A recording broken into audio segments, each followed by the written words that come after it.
বাবা, জ্যৈষ্ঠের দিন তো নয়, যেন আগুনের গোলা বইছে চারদিকে, আর যেন শরীর দেয় না। ওরে বাস, আজ খুব খাটনি হয়ে গেছে মনে হচ্ছে আপনার। বেশি খাটনি মানে আমদানিও ভালো হয়েছে, কি বলুন? আমদানির হিসেব বুঝতে গেলে যে বাইরে থেকে বেরিয়ে ঘাম ঝরাতে হয় বাবা। ঘরে বসে বসে পায়ের উপরে পা তুলে কি আর বোঝা যায়? কি যে বলেন বাবা, আপনি গুরুজন মানুষ। আপনি মাথার উপরে থাকতে আমাদের কি আর কাজ করা শোভা পায়? সেই শরীরের যা হাল, কদিন যে খাটতে পারবো তাই ভাবি। ওরে গঙ্গা, গঙ্গা রে, এক কোটি জল দে না মা। জল চাই ওনার বলে আসতে না আসতেই তোমার হুকুম শুরু হয়ে গেল। একটুখানি শুয়েছিলাম, সহ্য হলো না। কোথায় বুড়ো বাপ খেটে খুটে বাড়ি এলো, নিজে থেকে জল দিবি তা নয়, মুখ করছিস। আমার যমুনা মা কই রে? এই তো বাবা, আমি এসে গেছি। আহা, অতটুকু মেয়ে, এত ভারী কলসি জল ওকে আনতে দিস কেন? ও কি পারে? ছোট মেয়েকে নিয়ে তোমার বেশি আদিক্ষেতা বাবা। এইটুকু জল আনলে কি ওর শরীর ক্ষয়ে যাবে নাকি? হ্যাঁ গো বাবা, আমার কোনো কষ্ট হয়নি। তোমাকে যে খুব ক্লান্ত দেখাচ্ছে বাবা, সারাদিন বুঝি কিছু খাওয়া হয়নি? না রে মা, সকালে কোঁচড়ে করে চিঁড়ে মুড়ি নিয়ে গিয়েছিলুম, কিন্তু কখন যে পড়ে গেছে টের পাইনি। আহারে বাবা, তুমি চান সেরে বসো তো, আমি এক্ষুনি তোমার জন্য রুটি তরকারি করে দিচ্ছি। এরকমই ছিল অনাথপুর গ্রামের বাসিন্দা শম্ভু সাহার সংসার।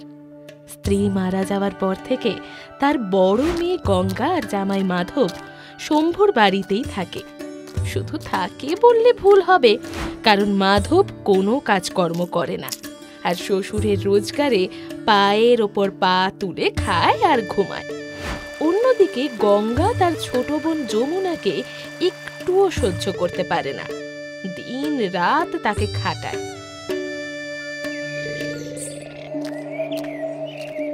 কি গো শম্ভুদা, একা একাই বসে তামাক টানছ যে? আরে ঘটক যে, এসো এসো, ঘরে বসো, এসো। শম্ভুদা, তুমি তো সুপাত্রের খোঁজ করতে বলেছিলে, এখন হাতে বেশ কিছু ভালো পাত্রের সন্ধান আছে, বুঝলে? তাই নাকি? তাই নাকি? তো খুব আনন্দের খবর যে। ছেলে কোথাকার? রোজগার পাতি ঠিকঠাক করে তো? হ্যাঁ গো হ্যাঁ, তোমার মেয়ে কি আমার আমার মেয়ে নয়? যেমন তেমন ছেলে আমি দেব না শম্ভুদা। এবং জিতুন। পুরোটা কাণ্ড দেখেছো? তলে তলে ঘটক লাগিয়েছে যমুনার বিয়ের জন্য। চিন্তা করো, বাবা একটিবার আমায় জানালো না অবধি। ওই মেয়ের বিয়ে হয়ে গেলে ঘরের সব কাজ কিন্তু তোমাকেই করতে হবে। যেভাবে পারো এই বিয়ে আটকাও। তুমি একদম ঠিক বলেছো তো, দেখছি, দাঁড়াও।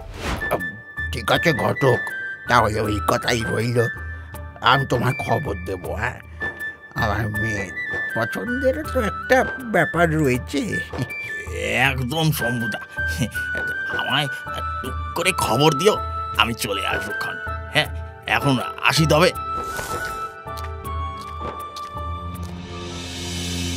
কি ব্যাপার বলো তো বাবা, বাড়িতে ঘটক এসেছিল কেন? এই বাড়িতে যমুনা ছাড়া আর কেউ আই বুড়ো আছে বলে তো আমার জানা নেই। তার মানে ওর জন্যই এসেছিল নিশ্চয়ই। বেঁকিয়ে কথা বলছেন কেন বলুন তো? হ্যাঁ, আপনি যমুনার বিয়ের জন্য ঘটক লাগালেন, তা একটিবার আমাদের জানালেন না অবধি? কেন বাবা, জানালে কি তোমরা আমার ছোট মেয়ের বিয়ের ব্যবস্থা করতে? হ্যাঁ, নিজের ব্যবস্থা করতে পারো না, আবার আমার যমুনার বিয়ের ব্যবস্থা করবে? বাবা, আপনি কিন্তু আমাকে অপমান করার চেষ্টা করছেন। অপমান করার চেষ্টা করছে না, তোমায় অপমান করছে। বাবার কাছে তো ছোট মেয়ে সব, আমরা তো বানের জলে ভেসে এসেছি। কেন এসব বলছিস বলতো? সারাদিন পরে আমি খুব ক্লান্ত, এই খেতে দে আমার। না না, তুমি আগে উত্তর দাও। তুমি যে যমুনার বিয়ে দেবে, টাকা কোথা থেকে আসবে শুনি? সে কথা তো তোকে ভাবতে হবে না গঙ্গা।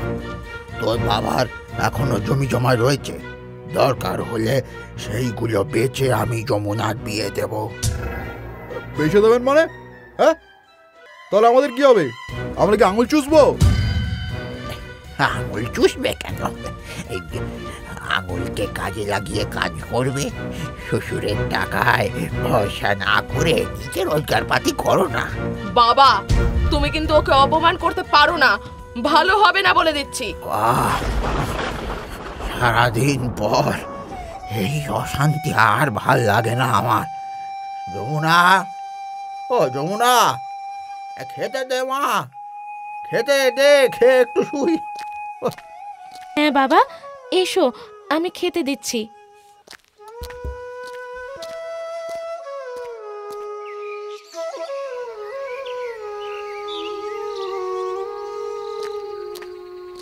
বাবা, এত রাত হয়ে গেল, এখনো জেগে রয়েছো যে?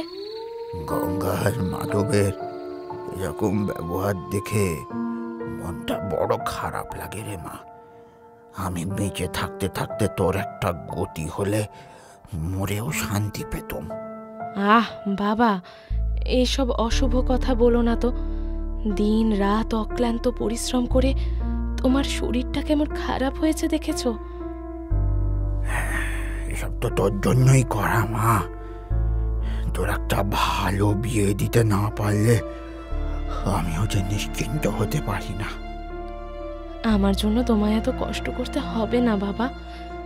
কেউ যদি আমায় বিনা পণে বিয়ে করে, তবেই আমি বিয়ে করব। নইলে নইলে চিরকাল তোমার খুঁটি হয়েই থাকবো। পাগলি মেয়ে আমার। আজকে বুকের বাদিকটা বড্ড ব্যথা করছে রে মা, হয়তো পরিশ্রমের জন্য। বাবা, তুমি চুপ করে ঘুমাও, আমি তোমার বুকে হাত বুলিয়ে দিচ্ছি, দেখবে ব্যথা কমে যাবে।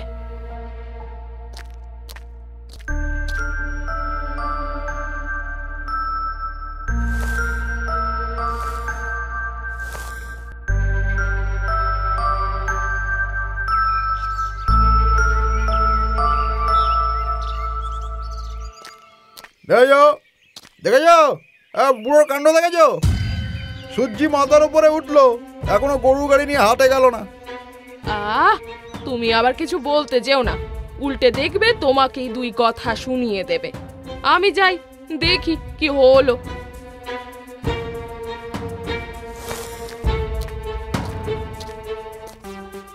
গঙ্গা তার বাবার ঘরের দরজা খুলতেই দেখল শম্ভু বিছানায় শুয়ে রয়েছে, তার চোখ খোলা।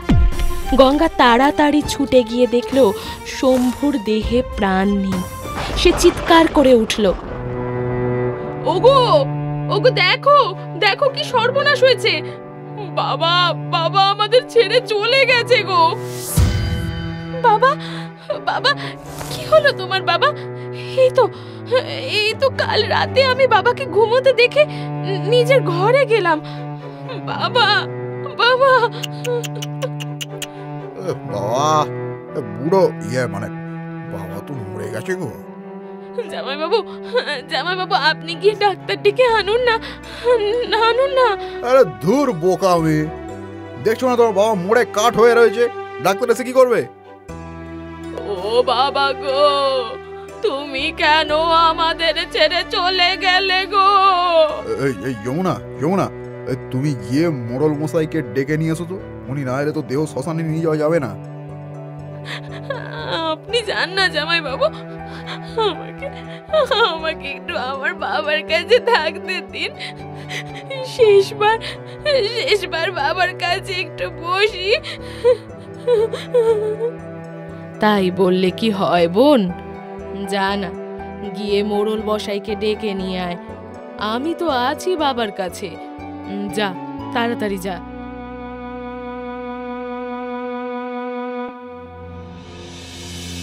শোনো সময় কিন্তু খুব কম। শিগগির কি একটা সাদা কাগজ নিয়ে এসো, তোমার বাবার আঙুলের ছাপ নিতে হবে। আনছি আনছি, কিন্তু তাতে কি হবে গো? এই বাড়ি সম্পত্তি সব আমাদের হবে, শুধু আমাদের। যমুনাকে সব কিছু থেকে বেদখল করতে হবে। আনো আনো আনো। ঠিক বলেছ, বেঁচে থাকলে তো বাবা আমাদের কিছু দিত না, এখন যখন মরেছে সব ছিনিয়ে নেব সব।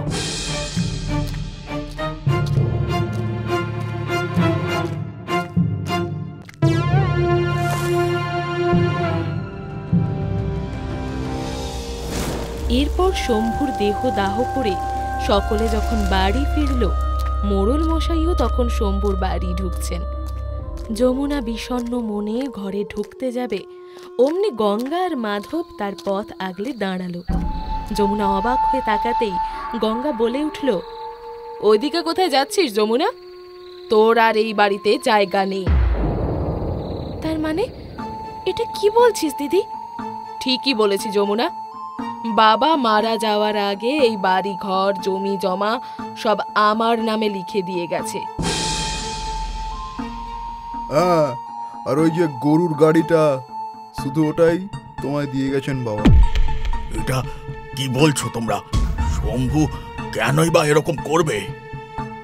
করবে নাই বা কেন মোড়ল মশাই? শেষ দিকে যমুনা যা দুর্ব্যবহার করেছে বাবার সাথে, বাবা তো ওকে সহ্যই করতে পারতো না।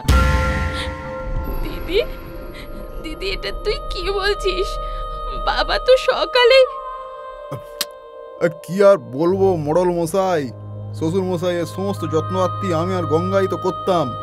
বয়স্ক মানুষ, এটুকু তো চাই বলুন। কি জানি, এটা তোমাদের পারিবারিক ব্যাপার, তাই আমার কিছু বলা উচিত নয়। তবে যমুনা তো এরকম মেয়ে নয় যে বৃদ্ধ পিতার অবজ্ঞা করবে। মতিভ্রম মোড়ল মশাই, মতিভ্রম। তাই বলে কি আমরা ওকে ফেলে দেব? কখনো নয়। ভাগ্য করে ও এরকম দিদি জামাই বাবু পেয়েছে, বুঝলেন? তোরা এমন করে মিথ্যে বলছিস কেন রে? যখন মোড়ল মশাইকে আমি ডাকতে যাই, বাবা তো তখন মারা গেছে। বেশি বকিস না যমুনা, মনে রাখিস এখন আর তোর সাধের বাবা নেই। যা ওই গরুর গাড়িতে থাক গিয়ে।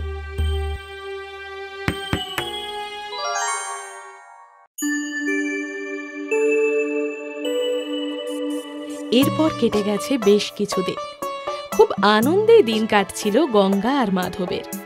সেদিন মাধব খেতে বসেছে, গঙ্গা তাকে খাবার বেড়ে দিচ্ছে। সে মাছের মাথায় কামড় দিতে দিতে বলল, গঙ্গা, মাছের রান্নাটা বেড়ে হয়েছে বুঝলে, তোমরা খেয়ে নাও এবার। খাবো গো খাবো, আগে আমার বেড়াল আর কুকুরগুলোকে খেতে দিই। দিদি, আমি সব কাজ সেরে দিয়েছি, এবার আমি খেয়ে নি।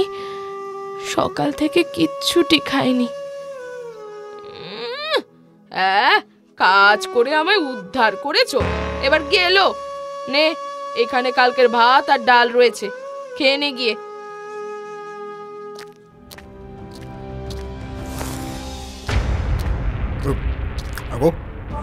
এই আপদটাকে বসিয়ে বসিয়ে কতদিন আর খাওয়াবো বলো তো?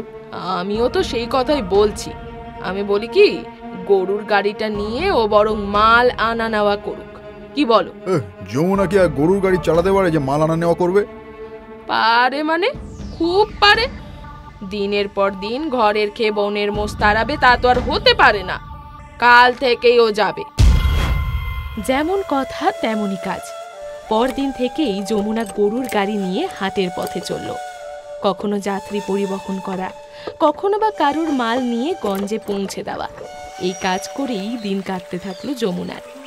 সেদিন ঘোষেদের মাল গঞ্জে পৌঁছিয়ে যখন সে ফেরার পথ ধরল, তখন বিকেল গড়িয়ে সন্ধে নেমেছে। যমুনা একটা জঙ্গলের মধ্যে প্রবেশ করে গাড়িটা রেখে গাছের তলায় বসে বলল, আজকে রাতে আর বাড়ি ফেরা হবে না, এই জঙ্গলেই রাতটা কাটাতে হবে মনে হচ্ছে।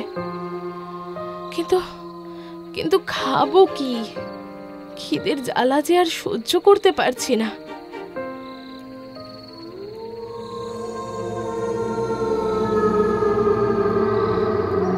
আরে আর বলিস কেন, এই জঙ্গলের মতো সুরক্ষিত জায়গার একটাও নেই। সে আর বলতে, এখানে কিন্তু কারোর আসা যাওয়া নেই। এ কি? এই জঙ্গলে কেউ ভয়ই আসে না, তাই তো এখানে লুটের মাল লুকিয়ে রাখতে খুব সুবিধে। কিন্তু বেশি দিন এখানে রাখা উচিত হবে না। এই পেয়াদারা আমাদের খুঁজছে। যদি কখনো এই জঙ্গলে চলে আসে তাহলে কিন্তু মুশকিল হবে। হে ভগবান, এরা তার মানে ডাকাত।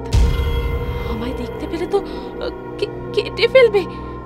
না না, আমায় এক্ষুনি গা ঢাকা দিতে হবে। শোন, আর বেশি দেরি করা উচিত হবে না। আজকে লুটের মালগুলো তাড়াতাড়ি পুঁতে ফেলি। চল চল। সর্বনাশ, ওরা তো এদিকেই আসছে। আমি এখন কোথায় লুকোবো? এই তো, এই শিমুল গাছের উপরে উঠে যাই।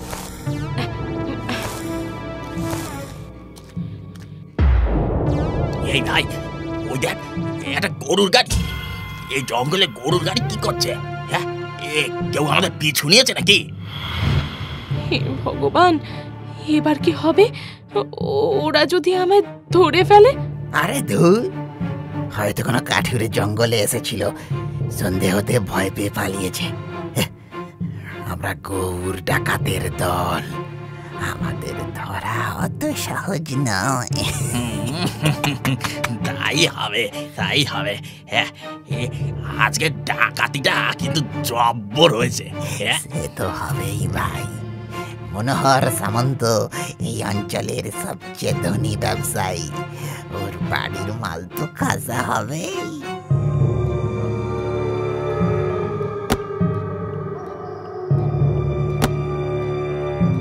বেশ কিছুদিনের লুটের মাল এইখানেই রইল। কাল রাতে সব সরিয়ে নিয়ে এখান থেকে পালাতে হবে।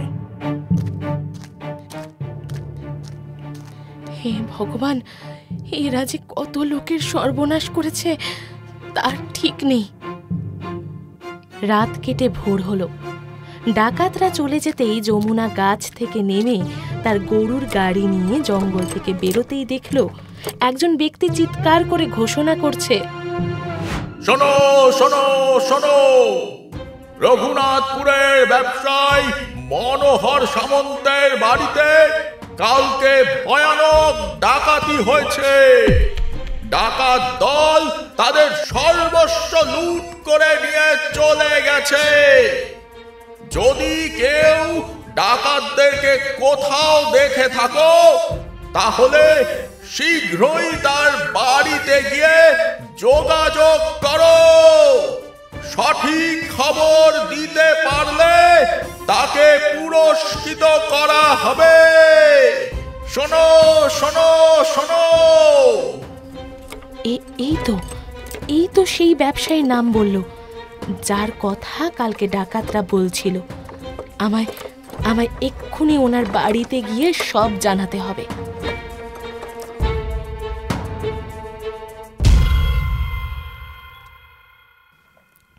হে রাধা মাধব, এ কি হয়ে গেল? আমাদের বাড়িতে আগে কখনো এমন বিধ্বংসী ডাকাতি হয়নি। টাকা পয়সা তো নিয়েছেই, তার সাথে আমাদের কুলদেবতার রাধাকৃষ্ণের মূর্তিটা ওরা নিয়ে গিয়েছে। আর আমরা কিছু করতে পারলাম না। আমরা কি করতাম ছোটবাবু? ওদের কাছে যে অস্ত্র ছিল। আপনারা চিন্তা করবেন না, দারোগা বাবু ওদের খুঁজছেন। আপনাদের আলোচনার মাঝে বিরক্ত করছি, কিন্তু আমি অত্যন্ত গুরুত্বপূর্ণ বিষয়ে কথা বলতে এসেছি। মেয়েটা আবার কে? বেয়াদের কি কোনো বুদ্ধি নাই? বৈঠকখানায় অচেনা অজানা মেয়েকে পাঠিয়ে দিল। যাও তো, যাও, এখন এখান থেকে যাও। হরিনাথ, এসো মা, এসো, ভেতরে এসো। তুমি কে মা? আমি অনাথপুরের শম্ভু সাহার মেয়ে যমুনা। গ্রামের পথে ঘোষণা শুনে ছুটে এসেছি। আপনাদের বাড়ির ডাকাতির সম্পর্কে আমি কিছু জানাতে চাই। হ্যাঁ, তুমি ডাকাতের সম্পর্কে জানো? কি জানো, সে কি বলো। ছোটবাবু, আপনিও এদের কথা বিশ্বাস করছেন? পুরস্কারের লোভে ভুলভাল খবর নিয়ে এসেছে, বুঝতে পারছেন না? না, আমি সত্যি বলছি। কাল সারা রাত আমি জঙ্গলের গাছে বসে ওদেরকে ডাকাতি নিয়ে আলোচনা করতে শুনেছি। হ্যাঁ, তুমি জানো মা ওরা ডাকাতির মাল কোথায় রেখেছে? হ্যাঁ, আমি জানি। শিমুল গাছের নিচে ওরা সব মাল পুঁতে রেখেছে। শিগগির চলুন সেখানে। আজ রাতের আগেই ওরা ওগুলো সরিয়ে ফেলবে বলেছে।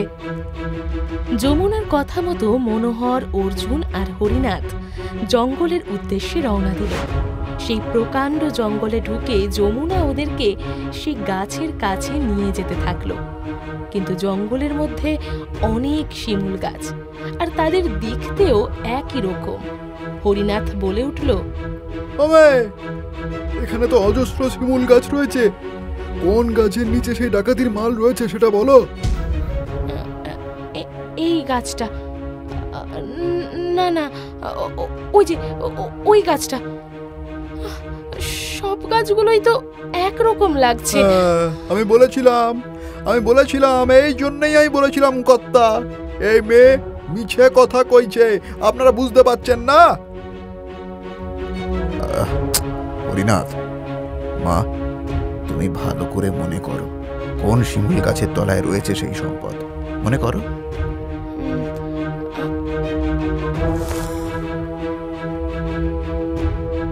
হ্যাঁ, মনে পড়েছে। সেই শিমুল গাছের ডালে আমার জামা ছিঁড়ে গিয়েছিল। সেই কাপড় এখনো সেখানে থাকবে।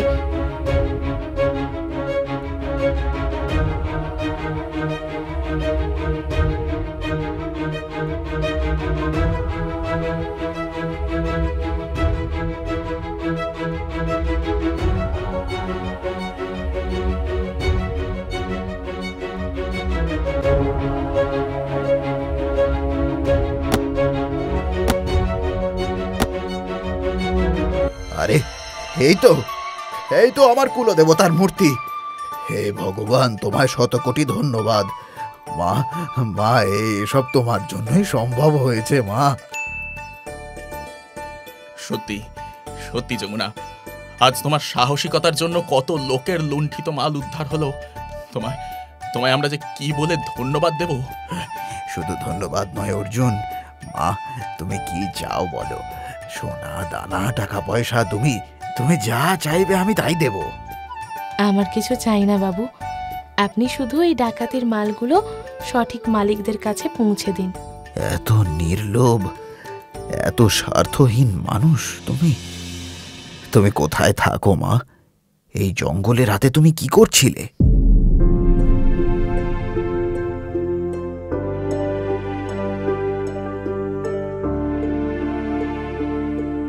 বুঝেছি মা, বুঝেছি।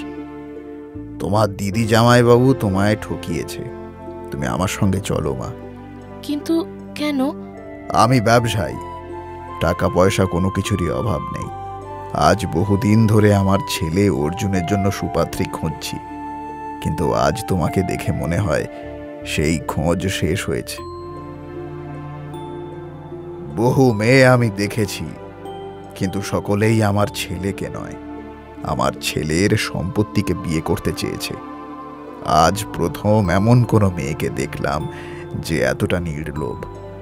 তুমি আমার পুত্রবধূ হবে মা।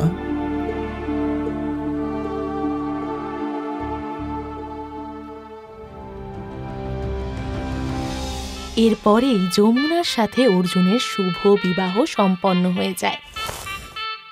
এত বড়লোক বাড়িতে যমুনার বিয়ে হয়েছে এই খবর পেয়ে গঙ্গা আর মাধব ছুটে আসে মনোহরের বাড়িতে। এসে যমুনার কাছে গিয়ে বলে, বোন বোন তুই কোথায় চলে গিয়েছিলি বোন? তোর জামাইবাবু আর আমি মিলে তোকে খুঁজে হন্যে হয়ে গিয়েছিলাম। যমুনা, তোমার চিন্তায় আমরা নাওয়া খাওয়া ভুলে গেছিলাম জানো। তোমাদের ভুল হচ্ছে। আমার বাবার মৃত্যুর সাথে সাথেই আমার সব সম্পর্ক শেষ হয়ে গিয়েছে। আমার দিদি আর জামাইবাবু আমায় অনেকদিন আগেই বের করে দিয়েছে। এমন বলিস না বোন, রাগারাগি তো সকলেরই হয়, তাই বলে কি সম্পর্ক শেষ হয়? সম্পর্ক মানুষের সাথে মানুষের হয়। টাকার সাথে যাদের সম্পর্ক নির্ভর করে তারা আমার কেউ হতে পারে না। তোমরা আর কখনো এখানে এসো না।